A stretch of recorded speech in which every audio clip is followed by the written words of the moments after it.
எல்லாருக்கும் வணக்கம். உங்கள் எல்லாரையுமே தமிழன் மோட்டோ சேனலுக்கு அன்போட வரவேற்கிறேன். நீங்கள் இப்போ பார்த்துட்டு இருக்கிற வண்டி ஹீரோவில் இருக்கக்கூடிய one of the famous model Xpulse 200 4V. இந்த வண்டியில் வந்து பார்த்தீங்க அப்படின்னா டிஸ்பிளேயில் வந்து சர்வீஸ் ரிமைண்டர் வந்து எரிஞ்சுக்கிட்டே இருந்துச்சு அப்படின்னா அதை எப்படி ஆஃப் பண்ணுறது அப்படின்றத தான் இந்த வீடியோவில் நம்ம பார்க்க போகிறோம். ஸோ கீ ஆன் பண்ணோடனே பாருங்கள், மேலே வந்து ஒரு ஸ்பேனர் சிம்பிள் ஒன்று விட்டு விட்டு பிளிங்க் ஆகிட்டே இருக்குது. இது வந்து சர்வீஸ் ரிமைண்டர் அப்படின்னு சொல்லுவோம். இந்த வண்டியில் இதை ஆஃப் பண்ணுறது ரொம்பவே சிம்பிள். ஜஸ்ட்டு கீயை ஆஃப் பண்ணிக்கோங்க.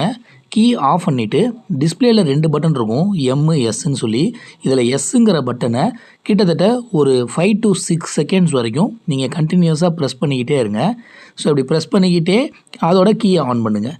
ஸோ ப்ரெஸ் பண்ணிக்கிட்டே கீ ஆன் பண்ணணும். 6 செகண்ட்ஸ் கழித்து கீ ஆன் பண்ணிங்க அப்படின்னா அதுக்கப்புறமா அந்த சர்வீஸ் ரிமைண்டர் 2 தடவை 3 தடவை பிளிங்க் ஆகிட்டு டிஸப்பியர் ஆயிரும்.